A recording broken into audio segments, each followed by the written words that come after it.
Welcome back to SuperWest on Sundays, everybody. And we got the full crew back this week. I'm joined by Stephen Villarda, who's a senior writer here at SuperWest Sports. I'm also joined by Dane Miller, who's an assistant editor and a senior writer here at SuperWest Sports. And my name's Nick Bartlett, and I'm also a senior writer as well.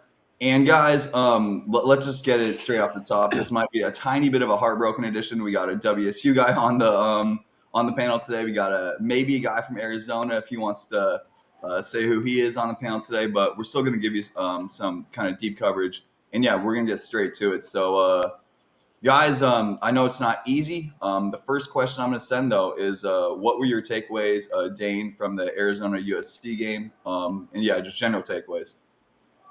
Well, I think my first thought is the first play of the game when USC made a point to throw the ball to Dorian Singer.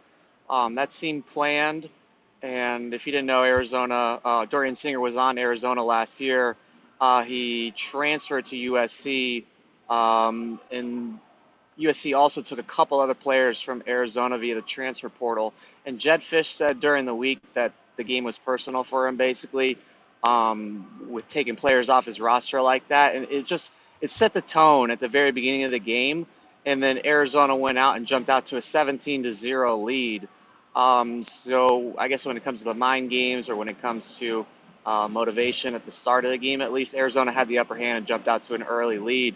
You got to credit USC for coming back, for doing everything they did in the second half and later in the first half, to make it a game, because it was looking like Arizona was going to, maintain their lead. The defense was playing much better than I think a lot of people expected, and really containing Caleb Williams. Like I've been texting the group, defensive coordinator Johnny Nansen he's running this odd formation. It's a 3-1-7 where he has 7 defensive backs, which is something I've never seen before, but it's kind of working. It worked somewhat against Washington. It worked a little bit against Caleb Williams. It's vulnerable to a check down run because obviously you only have 4 guys where you would normally have, your front 7. But now you only have 4 guys. So if you check down to a run, it's able to be exploited. But teams like, especially Washington, but also USC, they're less willing to do that. And so because they're kind of pass first offenses, but it kind of got exploited, and Nansen had to go out of it a little bit. And Caleb Williams was running the ball, really killed Arizona's defense. He would scramble, he would extend plays with his legs, he would make throws out of the long scramble plays, and he would also run for first downs, which really changed the game. And then, of course, it went to triple overtime. Nobody even knows what the overtime rules are these days. Jed Fish was confused. What is it at the end of the second overtime? You have to go for 2. I don't even know what the overtime So rules are. Yeah, go ahead, Steven. first overtime is just normal. Second overtime they have to go for 2, and then starting in the third overtime it's just battle of 2-point conversions the rest of the way Yeah, from then see, on. nobody knew that. I mean, Jed Fish didn't know that. I don't think anybody at the stadium really knew that. Everybody's looking at each other like, what's going on? What are the rules here? It's a terrible format. I mean, there's nothing wrong with starting at the 25-yard line, alternating possessions like the old rules were. And I mean, I guess, change is change and you can't do anything about it. But it just seems dumb to have a game decided by 2-point conversion attempts. It's just silly. And Arizona's play calling on its 2-point conversion attempt in the triple overtime was really disappointing. I know a lot of people in Tucson are upset about the pitch play call, to DJ Williams. I mean, sure, he was having a good game, but Jonah Coleman had like 120 something yards and was really the primary running back. So you have your backup running back in there, technically third string because Michael Wiley was hurt and didn't play in the game. And you run a pitch play to him that loses like 8 yards. Like, it's just I know people in Tucson are disappointed with the play calling at the end of the game there, but got to credit Arizona. Backup quarterback. You don't have your starting running back, and they're able to bring a top 10 team like USC at the Coliseum to triple overtime. It shows you where Arizona is at a program, especially when you look at what they did against Washington last week. So that's 2 top 10 teams, teams that are among the best in the nation that Arizona's really bringing down to the wire. So I still think it's going to be a struggle to get to 6 wins. I don't know if they're going to be able to do it. But next week I think they play Washington State. So I guess we'll reevaluate them. Arizona And also did a nice job of with that defense controlling the ball on offense. I think they had the ball for like 35 minutes while 35-39 to 24-19 was the time of possession. And in a game like that, you have to limit Caleb Williams' touches as best you can. And I think Arizona did a good job of that and converting first downs and getting it done. Just like you said, Williams way too many plays in the end. Yeah, and I think we got to talk about the defense for USC. The problems with the program over the last 2 years since Lincoln Riley has been there has been the defense. And you look at some of the stats, like sure they're good at tackles for losses, and I think they're up there in sacks too. But it's And just the way. they'll Go force ahead, Steven. turnovers. No, they'll force turnovers too, but just a lot of yards. I mean, like you said, Coleman had 143 rushing, and I think Arizona ended up with over 200 yards rushing, over 300 passing. So yeah, that's got to be shored up. Yeah, And and then I know. Oh, go ahead. Go ahead. no, go right ahead. I was just gonna say, like the USC, I was at the game, and the USC fans were really pointing out how the defense plays far off on the wide receivers. So there's a lot of gap between the line of scrimmage where the wide receivers are and where their defensive backs line up. It's like 5, sometimes 7 yards off, and the USC fans were very upset about that. And I guess it's a consistent thing. I haven't really noticed that before, but it does create a lot of space off the line of scrimmage, which allows opponents to either do dink and dunk throws or just get open space. Which, I mean, if you're trying to be a playoff contender, you have to have at least a decent defense. I know TCU last year didn't have that great of a defense, but they got to improve on that side of the ball. I think it's been time to get rid of Alex Grinch, and they still haven't done it. So. Yeah, and the thing with like if you're not going to play press coverage, I mean, because you're afraid of getting beat off the line, that's one thing.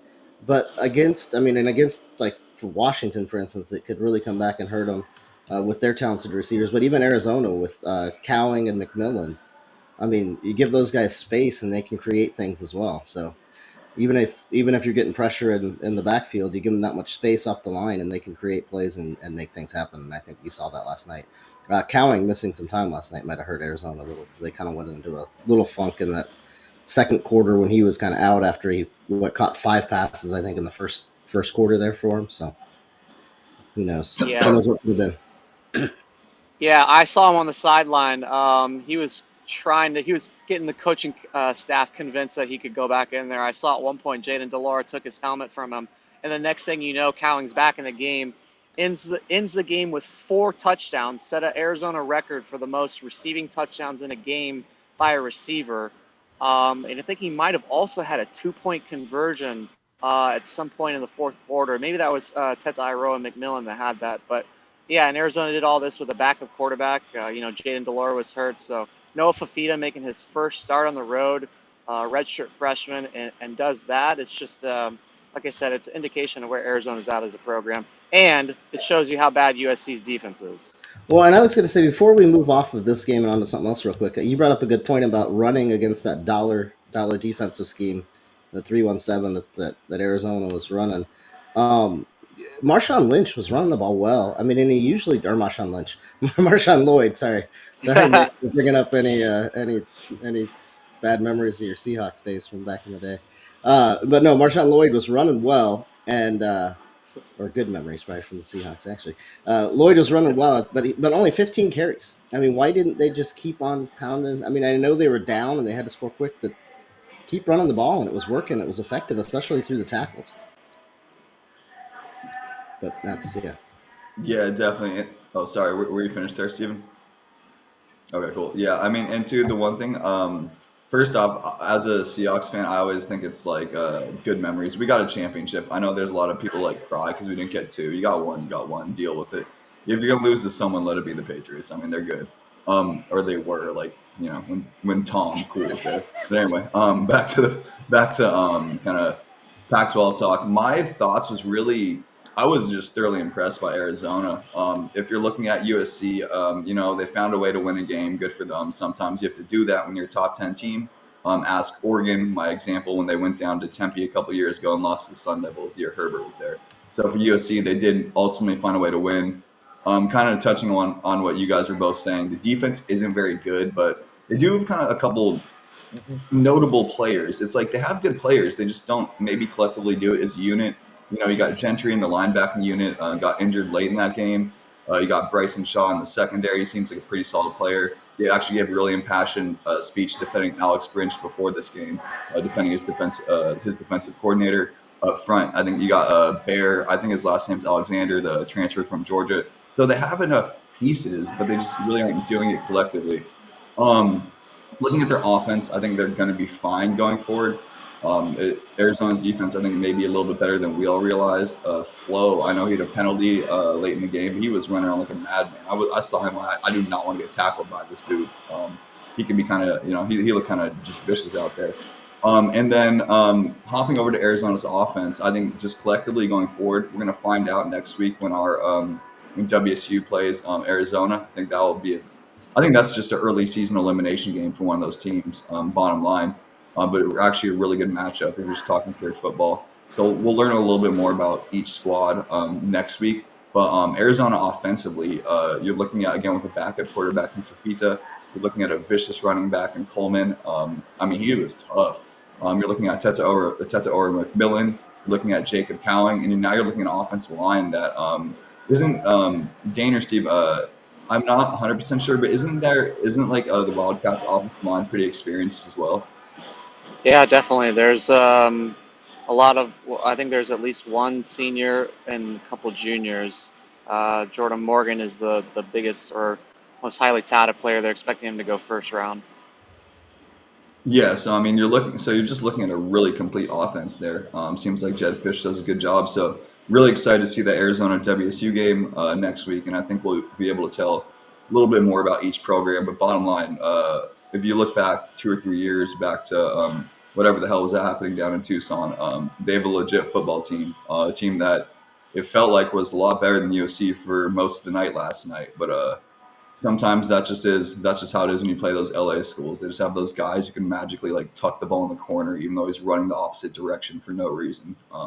So that's just sometimes how it is. But bottom line, the Wildcats, AZ have improved tenfold seriously over the last couple of years. The next game I know last few years. And then I know the next game we're gonna touch on. Dane or Steve, you can start.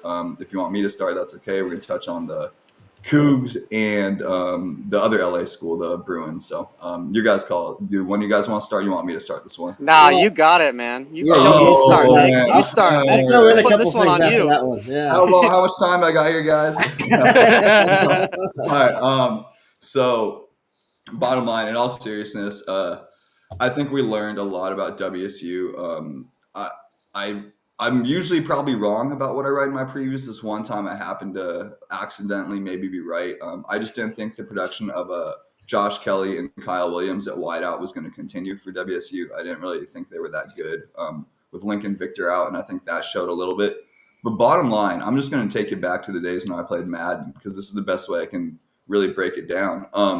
UCLA just put a blitz scheme that WSU couldn't handle. I think I believe his name is D'Anton Lynn at defensive coordinator, NFL guy, and he just absolutely embarrassed Ben Arbuckle.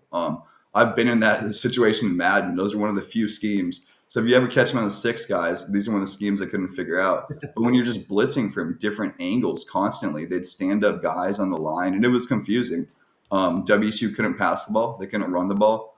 When they did get something going at all, Leatu Latu would come flying in and like ruin everyone's life, or I guess if you're a Coug fan, ruin your life. He is just a dominant player. And really just that defense going forward. Now I believe they're playing Oregon State next week or sometime soon, and that's just a game I want to see. I mean, the Bruins versus Oregon State, that's a hard-hitting defensive matchup now. I was thoroughly impressed by the Bruins defensively. Didn't really realize they had that going in. I was wrong on my pick of the game. I did pick the Cougs, but yeah, I just was thoroughly impressed by their defensively. Again, you're looking at WSU. People were talking about Cam Ward as a potential Heisman entering this week, which is, I mean, that felt a little bit maybe exaggerated or, just a little bit too much early on. But, I mean, the way they shut down the Cougars, and this is coming from a WSU guys cheering for the Cougs, wholeheartedly this year with everything going on in realignment. The bottom line is the Bruins. That was one of the best defensive performances I've seen in a long time from a Pac-12 team. And if other teams struggle the way WSU did against that scheme, watch out. That's the team we need to look at going forward. Carson Steele is a really good running back for the Bruins. Actually, I don't want to say really, really good. He's the perfect fit. He's good for sure. He's just like the perfect guy for their system. He runs hard. He runs over a couple people, protects the football. I haven't seen him catch anything out of the backfield, but I'm taking a wild guess he can. And he's a perfect fit for a team with a young quarterback because he's going to get those extra yards. And there are multiple times when the Cougs had him wrapped up for like -2, and he turned into 2 yard gains. And I know that's little nerdy things, but when you're going from 2nd and 12 to 2nd and 8, and you have a young quarterback, that's just about everything. So was really impressed with him and J. Michael Sturdivant. I think we all knew about him from Cal, so that didn't necessarily shock me that he was really good. They took away a touchdown from him. To be quite frank, he had made a really nice catch that could have been top 10. Probably should have been ruled a touchdown, was overturned on the field. But yeah, bottom line, the Bruins, if they can figure out this quarterback thing, they can be for real. They kind of remind me of Oregon State last year. But one thing I do want to see going forward is if it was just like me and Madden, where they couldn't figure out this one scheme and this blitz scheme is really that effective, or if other teams are going to call this basically a bluff and just say they run into Utah or Oregon State and just run the ball down their throat every time. And maybe they won't be able to stop it. So that's something to look for going forward. But as it currently stands, the Bruins defense looking very legit. So I'll hand it over to you now, Steve or Dane. Yeah, so I was going to describe Carson Steele as a punisher. So I think you kind of, as when he's running the ball, because that's kind of how I got him. But yeah, no, I still think Washington State's offense is pretty good. I mean, they were like fifth in the nation in scoring, and I mean, you can take it off or whatever. But if you're putting up that many points, maybe you're not quite that good, but you're still a potent offense regardless. But this UCLA defense is 100% legit. I mean, they limited Washington State to 12 yards rushing and 204 passing. I mean, you talked about Letu, and then Gabe Murphy and Vaughns were just all over the ball there. Um, I mean, this is the fourth straight opponent that UCLA has held to over or to under rather 300 yards of total offense, and Bruins haven't done that since 2016. So this is, I mean, no matter how you slice it, this UCLA defense is very, very good. And like you said, I think Dante Moore is just going to keep getting better. I think this is a UCLA team that we could be making some noise here, not only right now, but as the season goes on, just keep improving. Yeah, and my thoughts are just D'Anton Lynn. I mean, the whole thing is basically revolving around their defense at this point in the season. We all picked Washington State to win. I think we all were real big believers in Ben Arbuckle's offense, and D'Anton Lynn just dominated it. Wazoo couldn't get anything going. They have issues on the offensive line that we knew about at the start of the season. That was pretty well exposed in Pasadena. They, like Nick said, they just blitzed basically all day with different looks, and it just overwhelmed the front line for Washington State. And yeah, I think maybe Cam Ward was thinking too much. I don't know what exactly was happening, but the announcers were commenting that maybe it was a little bit too complicated for him, and they needed to get the ball out quicker. I don't know what it was, but if you're getting blitzed and you don't have a running game, I don't know. His timing was disrupted. Whatever it was, they'll go in the film room and they'll identify what the problems were. But you got to credit UCLA and their defense for everything they did in that game. That's the primary takeaway for me. Yeah, and I know that like we live in like a day and age where like people need everything sugar coated. So for all my Cougs out there, sorry for all my Bruins, you'll probably enjoy this one. Plain and simple. Cam Ward, whoever the hell else was on the Cougs offense, they got their butt whooped by the defense, by D'Anton Lynn, the defensive coordinator, by every single player. They just got their butt whooped, and the better team won. That's what happened on the field. I wish I could be saying this a little bit differently, but that's just the truth of the situation. So, Steve, I know we got a couple Mountain West games you want to touch on here. Do you want to start with Fresno? We should probably start with Fresno, Wyoming. That's a little bit bigger. Yeah. There were only three of them yesterday too in the Mountain West, so not a whole lot to talk about in that conference as a whole. But all three games were pretty interesting, with at least some interesting facts or points in there. But yeah, Wyoming and Fresno State. When I wrote about this one in the pregame, and I mean, I thought it'd be close. Um, I think I actually predicted a 26-20 Fresno win. Ended up 24-19 Wyoming. And the big question I had was if Andrew Peasley could finally do something at quarterback to prove that he could win, because you take away Wyoming's rushing game, and they really hadn't done much. And Peasley proved from the start that he was ready. Ended the game with 183 passing yards and 3 touchdowns through the air, which isn't necessarily a lot, but it's a lot for what Wyoming wants to do. And if they can get that kind of production, almost 200 yards passing and efficiency and some TDs out of him, that's great. And he also was able to tuck the ball and run. I think he ended up with like 25 yards on some runs in there. And then Harrison Whaley, he's been breaking off big ones all year long and getting over 100 yards. Was limited to 83 yards on 22 carries yesterday, but just they were hard yards, they were good yards, they were what Wyoming needed. And that defense for Wyoming is we talked about UCLA's defense. Wyoming's defense is really good as well, and they limited Fresno State to like 38 yards on the ground. I mean, it was similar kind of to the Arizona game. If anybody was there at almost the same time, but Wyoming jumped out to a big lead, and then Fresno started to come back. But in this case, Wyoming was able to hold them off. But a 21-point barrage in the second quarter for the Cowboys, and then held off Fresno throughout the second half. And I mean, Fresno looked like the class of the Mountain West heading into this week. It was kind of them and Air Force.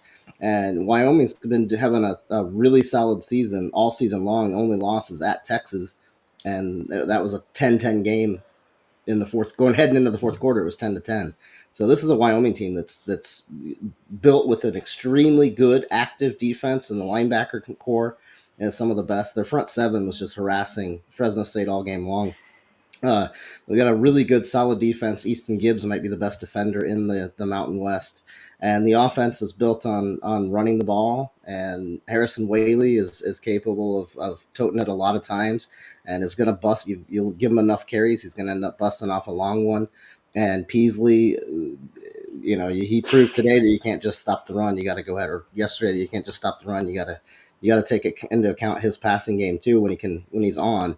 And he's a smart enough quarterback that he's not going to turn it over too much. So Wyoming's in a good spot to really make a good run, I think, and that they're just kind of under the radar and look like they could be in control of the conference now. They got Air Force coming up here as well, so they got a little bit of a gauntlet going on. So if they can get through that, it'll be big. And the other two games in the conference that I'll touch on real quick and let you guys take whatever you want with them. Boise State struggled mightily for the first half, ended up scoring the last 27 points to come back with a 35-27 win over San Jose State, who just San Jose State's just got to start winning games, and that's as simple as that. They're too good of a talented offensive team, and losing to Boise State isn't necessarily bad, but with Cordero as your quarterback, you can't be blowing that kind of lead throughout the second half. And the other one was Utah State just kind of ran all over Colorado State once they got going. Utah State has now they jumped. They were down 17-3 after the first yesterday, and on the season now, I believe Utah State is has been outscored 84-10 in the first quarter. So I don't know what it is with the Aggies, but they've got some talent on offense, especially, but they just have not been able to start the games on time. So. Yeah, no, that's that's all good stuff. Good stuff. The one big thought I have is really for Boise State. That felt like a really like a almost a program saving win. I know they haven't maybe been quite as good as thinking back all the way back to the Fiesta Bowl win, the Chris Peterson era. They haven't been maybe that on that level. But it feels like a loss to San Jose State would have really just hurt them. It felt like it would have hurt their identity. And as you touched on, being down by that much against a team with a good quarterback and Chevin Cordero, I thought they were pretty much, I thought it was over. I looked at the score, I picked the Broncos, and I was like, well, this sucks. I was wrong. That was really wrong. And then I kind of kept looking back at the score and saw them claw their way back in.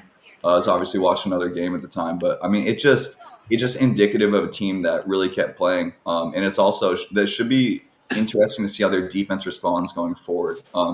So I think that's just a big one for Boise. And, with them, with their championship type pedigree, a win like this, you can never count them out now. Had they lost this, they're in an entirely different situation. So it should be interesting to see things play out. The thing with them, too, is that Andy Avalos went to, essentially they've been kind of switching back and forth between Taylon Green and Maddox Madsen throughout the season. And this week he went to a straight-up two-quarterback system. And they both played, they both played a lot. Madsen had ended up with 16 passes, Green 8 passes. But I don't know how a two quarterback system can work. Just throughout the long term, it just doesn't. I mean, I can get if somebody's hot, stick with them, and if somebody's, I guess pull. If somebody's struggling, you can pull them out. But once you pull them out, just stick with the other guy. I don't know. I don't know that you can continue to win games by going back and forth with it. And I mean, Ashton Genty is huge on running the ball, and he was again yesterday with 167 yards, and I think I don't know what he did in the passing game, but he had quite a bit there too. I think he only had a couple catches, but Eric McAllister came up huge in the as receiving the ball, no matter who was throwing it to him. But the they got to figure out what's going on at quarterback, whether it's going to be Green or Madsen moving forward, and I think they'd probably be better off to just stick with one long term. But we'll see. They seem to know what they're doing, I guess. Yeah, no, that seems like important. Now, let's see. I know we got about 10 minutes left here, guys. Is there anything else on the games here you guys want to touch on before we head over to our players of the week, teams of the week? Yeah, you guys call. Anyone take the mic. Rock the mic, baby. I got one. Just quickly touching on Colorado against Arizona State. Overtime victory.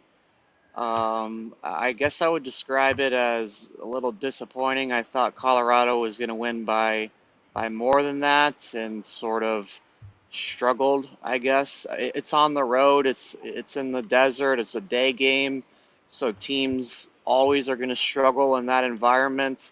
When it's like 100 degrees and the UV index is at like 11, you're just not going to be able to play as well as you normally would be, wherever your team is located at. So I don't know. I guess it's a road victory, and you take it as you can get it. Colorado had some players out with injury, I think, and so but ASU has is decimated with injuries. It's just I would describe it as disappointing. I think it's enough for me to move Colorado below Arizona in my power ranking. And I think, Cal, and and well, no, not below Cal. yeah, I'm keeping Colorado above Cal, but yeah, I think I've seen enough to put Arizona above Colorado. It's just a disappointing result in my mind to only win overtime against an Arizona State team that's just completely decimated with injuries. yeah, they got Stanford this week, so one more win for the Buffs, and then it's done. Yep. Agreed. Agreed. All right, guys.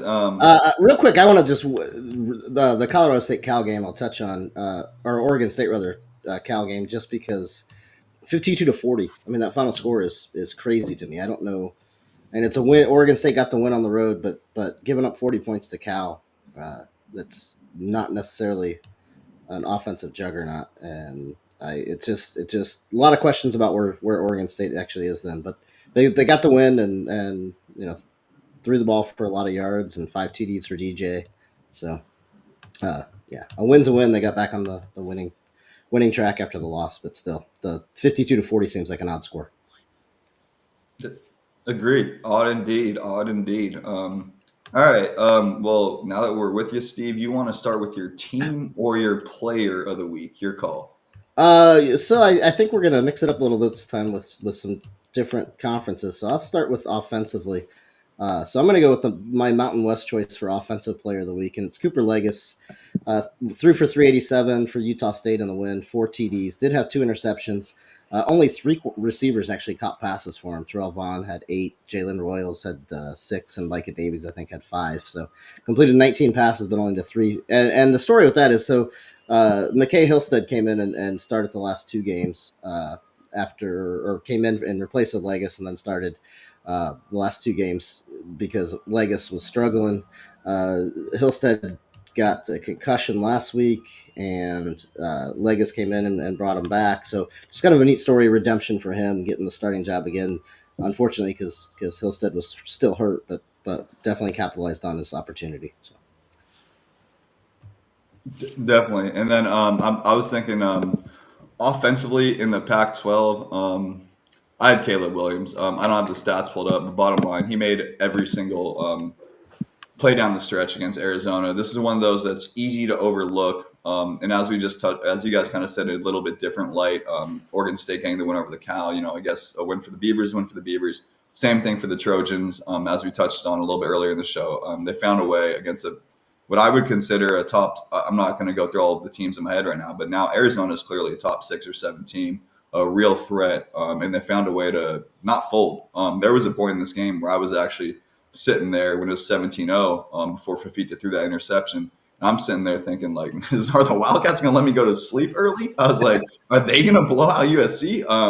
And the fact that Caleb Williams did keep his cool, kept going. He jawed with the Arizona player kind of towards the final drive. I wasn't sure who it was. And I wasn't sure if maybe that was going to get in his head a little bit. But again, just down the stretch, did everything right, really won the game twice.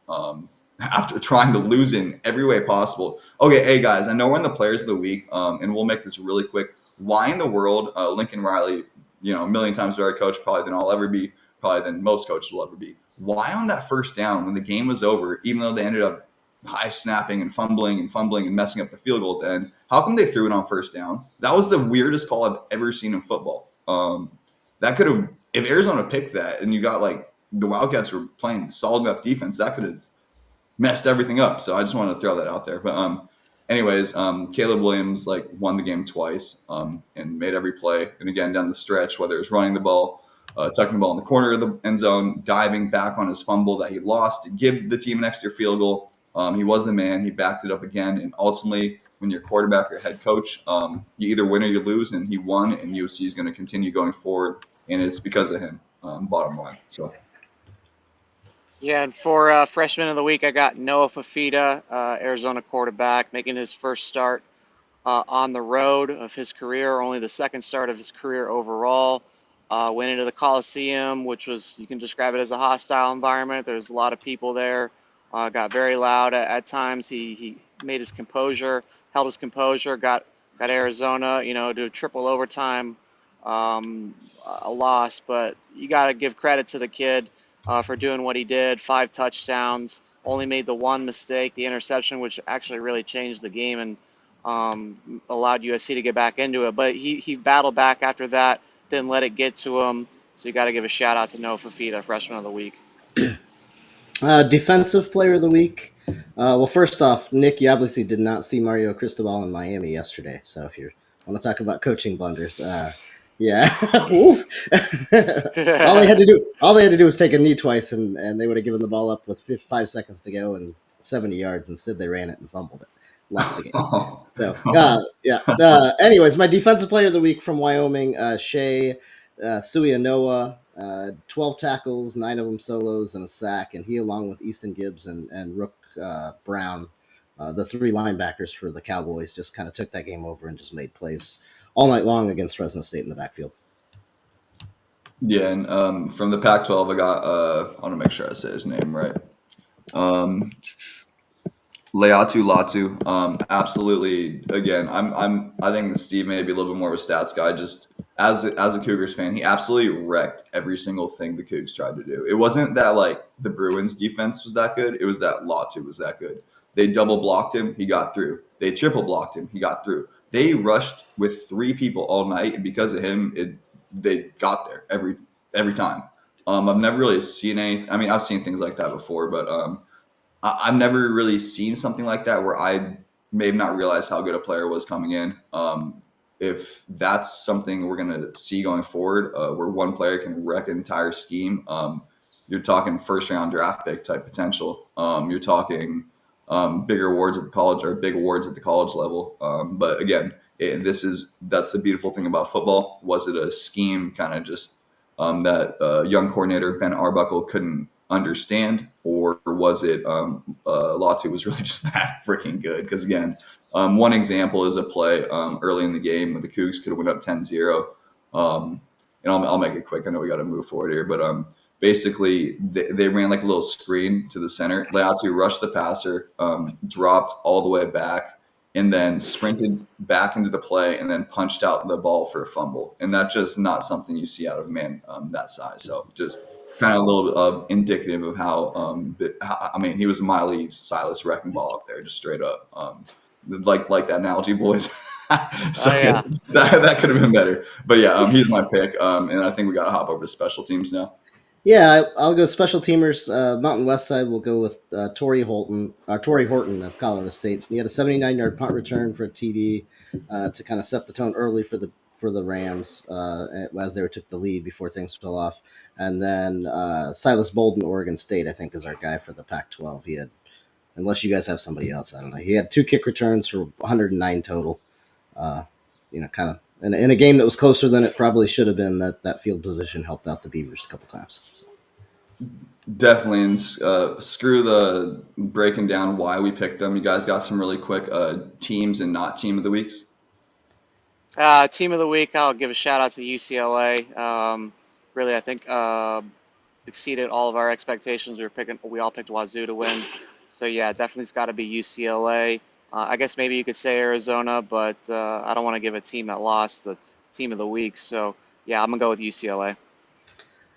I think I'm going to echo that with UCLA and maybe throw Wyoming in there too for kind of the same reason. I think anybody who was picking that was going to be the same way. So UCLA and Wyoming are my 2 teams of the week. All right, and my not team of the week is the Cougars because they look like me in freaking Madden, dog, and it was bad. It was damn blitz scheme. How do you pick that up? Latu, stop being so good, bro. All right, but in all seriousness, I think that about covers it. Thank you guys for joining us as always. This has been Super West on Sundays. For Dane in LA, for Steve in Bloomington, and Nick in Seattle, deuces.